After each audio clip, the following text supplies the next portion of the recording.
Qatar में रिहायशी इलाकों पर इसराइल के बुज़दिलाना फ़िज़ाई हमले। ब्रदर इस्लामी मुल्क से इजहार यकजहती के लिए वज़ीर आज़म मियाँ मोहम्मद शहबाज शरीफ वफ़द के हमरा दोहा रवाना हो गए हैं। नायब वज़ीर आज़म इसहाक़ डार भी वफ़द में शामिल हैं। वज़ीर आज़म मियाँ शहबाज शरीफ अमीर कतर शेख तमीम बिन हमद अल सानी से मुलाकात में कतरी क़यादत और अवाम से पाकिस्तान की हिमायत का इजहार करेंगे। वज़ीर आज़म का दौरा कतर की सलामती खुद मुख्तारी के लिए पाकिस्तान की गैर मुतज़लज़ल हिमायत का आगाज़ मशरिक़ वस्ता में अमन के लिए पाकिस्तान के अज़्म को भी जाहिर करता है। कतरी क़यादत से मुलाकात में इसराइल के मुख्तलिफ ममालिक पर बिला जवाज़ हमलों और मुसलसल जारहियत पर बात होगी। वज़ीर आज़म कतर का हर मुश्किल में साथ देने का पाकिस्तान का अज़्म दोहराएंगे।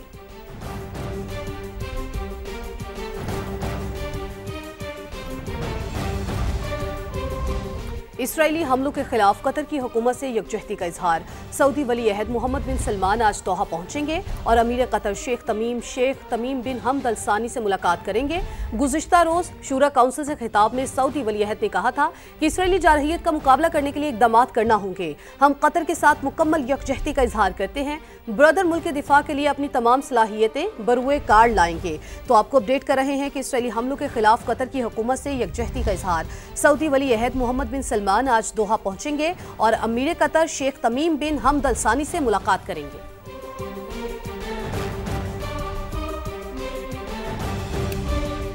ऐसे में कतर पर हमला क्यों किया? अमरीकी सदर और इसराइली वज़ीर आज़म के दरमियान टेलीफोनिक गुफ्तगू में गर्मा गर्मी। अमरीकी अखबार के मुताबिक डोनाल्ड ट्रंप ने कहा हमास के सियासी रहनुमाओं को निशाना बनाने का फैसला दानिशमंदाना नहीं था।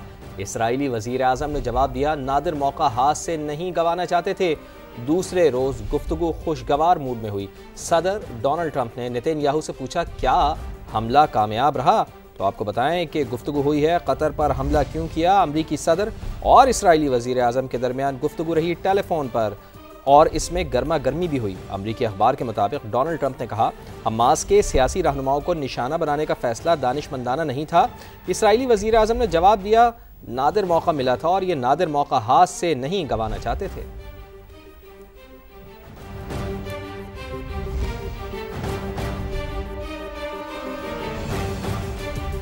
अब आपको बताएं पंजाब में दरियाओं के बहाव में नुमाया कमी, मजीद बारिशों का भी इम्कान नहीं है। पीटीआई में पंजाब की पेशगोई। लाहौर के इलाके फर्रुखाबाद में रिलीफ कैंप्स खत्म हुए कई रोज गुजर गए लेकिन मुतासरीन अब भी अपने घरों में आबाद ना हो सके। मुल्तान में कासिम बेला के मुकाम पर सैलाब से बागात को शदीद नुकसान पहुंचा है। इलाके में बीमारियां फैलने लगी हैं। ताज़ा तरीन सूरत हाल जानते हैं अपने नुमाइंदगान से। पीटीआई में हेडक्वार्टर में मौजूद हैं दानियाल में। लाहौर फर्रुखाबाद से तफसील बताएंगी सामिया सईद। मुल्तान से साथ हैं मकसूद चौहान, जबकि बंद रोड से हमें ज्वाइन किया है मायरा हाशमी ने और चूंग रिलीफ कैंप में मौजूद हैं वेलरिंग एनजीओ। सबसे पहले बात करते हैं मकसूद चौहान से। मकसूद आप बताइएगा आप क्या सूरत हाल देख रहे हैं?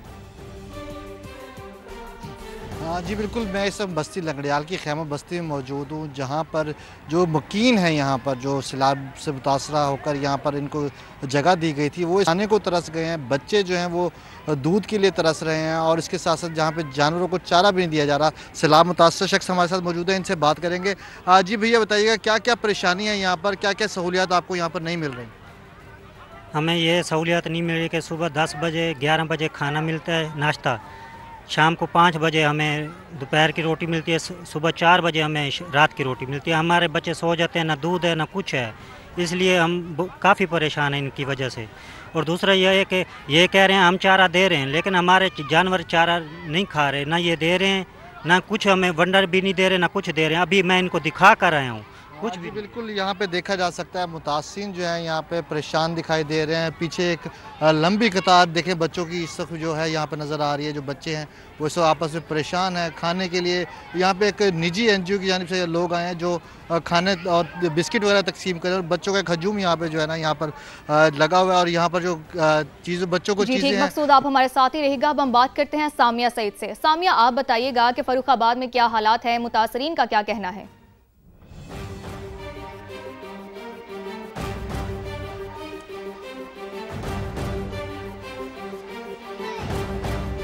बिल्कुल इस इस वक्त मैं फर्रुखाबाद में मौजूद हूँ और ये वो इलाका है जहाँ पर दरियाए रावी की शादरा साइट ने इसको अफेक्ट किया था। यहाँ पर सैलाबी रेला गुजरा था, जिसके बाद यहाँ पर रिलीफ कैंप लगाया गया। उसमें 200 से ज़ायद लोग जो हैं पनाह गुज़ीन हुए। करीबन 5 से 6 दिन उनको खाना पीना और रहने की सहूलियात मिलती रही, लेकिन उसके बाद उनको उनके घरों की जानिब मुंतकिल कर दिया गया और ये कहा गया कि रिहेबिलिटेशन का प्रोसेस जो है वो अब शुरू किया जाएगा। लेकिन अभी भी हम देखते हैं कि यहाँ पर जो लोग अपने घरों की जानिब शिफ्ट हुए हैं उनके घर जो हैं आधे मस्मार हैं। कुछ लोगों के पास रहने की भी जगह अभी तक नहीं है। इसके साथ साथ उनका ये भी कहना है कि इंतज़ामिया की जानिब से जब से वो अपने घर में शिफ्ट हुए हैं ना ही कोई आया, ना ही किसी ने उनका पुरसान हाल किया। यहाँ पर अगर इनके हालात भी आपको दिखा सकूँ, मेरे कैमरामैन अशफाक अब्बास से आपको दिखाएं तो ये सूरत हाल है जहाँ पर ये लोग रहने पर मजबूर हैं। मक्खियों की बिनबिनाहट है, मच्छरों की बहुतात है, गंदगी गलाजत का ढेर है और सीवरेज सिस्टम भी जो है इंतहाई नाकिस हो गया है। तो अलबत्ता फ़िलहाल कुछ अरसे से बारिशें तो नहीं हो रही, जिसकी वजह से यहाँ पर फिर भी जो पानी है वो ड्राई हो गया है। लेकिन लोगों का कहना यह है कि हम अपनी मदद आपके तहत यहाँ पर दोबारा से आबाद हो रहे हैं। जबकि ठीक, अपनी मदद आपके तहत दोबारा से आबाद हो रहे हैं। सामी, आप हमारे साथ ही रहेगा। अब हम रुख करते हैं चूंग का, वहाँ से हमें ज्वाइन किया है वेलरिंग एंड्रयूज़ ने। वेलरिंग, आप बताइएगा कि रिलीफ कैंप की क्या सूरत हाल है, मुतासरीन का क्या कहना है और उनके लिए क्या सहूलियात फराहम की जा रही हैं?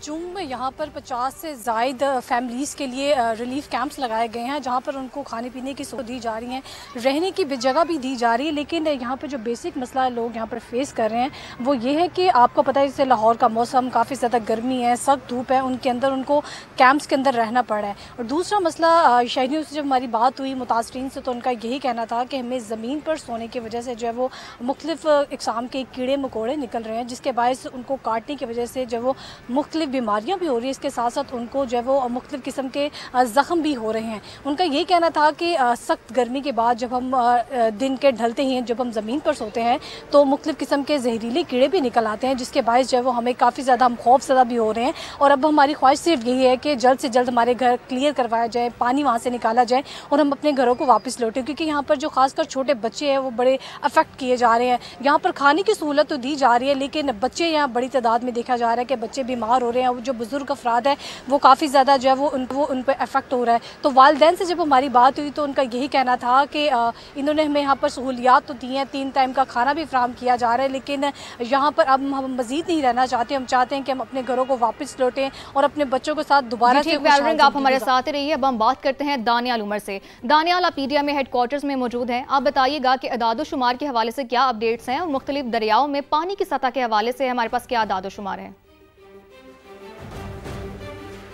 देखिए, सामान्य अपने नाजरीन को लम्हा बलम्हा पीडीएम हेडक्वार्टर से अपडेट रखा हुआ है। अब तक की जो नुकसानात की मौजूदा सूरत हाल है उसके मुताबिक पंजाब में 4500 से ज़ायद देहात इस सैलाबी सूरत हाल की वजह से ज़ेर आब आ चुके हैं, जबकि पीडीएम के मुताबिक 1,80,000 से ज़ायद अफराद सैलाब की वजह से पंजाब में मुतासर हुए हैं, जबकि 79 अफराद की अमवात भी अब तक रिपोर्ट हो चुकी हैं। मगर साथ में पीडीएम की जो अभी रिसेंट स्टडी है उसके मुताबिक अब मज़ीद जो दरियाओं में पानी का बहाव है उसमें इजाफे का इम्कान नहीं है, चूँकि जो वेदर पैटर्न है, बारिशों का सिलसिला है, वो अब मानसून का जो 10वां स्पेल है वो ख़त्म हो चुका है और अब जो मौसम है वो गर्म और खुश्क ही रहेगा। अगर हम थोड़े से डेटा की बात करें, यहाँ पे जो मेरे पीछे स्क्रीन लगी हुई है इसके ऊपर अगर हम आपको पंजाब के दरियाओं की स्पेशली सूरत हाल दिखाएँ तो मोस्टली हमें नज़र आ रहा है कि दरियाओं में जो सूरत हाल है वो मुस्तहकम है। जिस तरह चिनाब में कादराबाद, चिन्योट और तीमो के मुकाम पर जो है वो इस टाइम नॉर्मल सूरत हाल है, मगर पंजनत के मुकाम पर जो है वो इंतहाई ऊंचे दर्जे का सैलाब है। 6,68,000 क्यूसेक जो पानी का रेला है, पानी का बहाव है वो यहाँ पर है। इसी तरह रावी में जस्सड़, शाहदरा और बल्लो के मुकाम पर जो सूरत हाल है वो नॉर्मल है, जबकि सिदनाई के मुकाम पर जो ऊंचे दर्जे का सैलाब है 42,000 जो क्यूसेक पानी है उसका रेला यहाँ से गुजर रहा है। और इसी तरह जो सतलुज है, जी ठीक दानियाल, आप हमारे साथ ही रहेगा।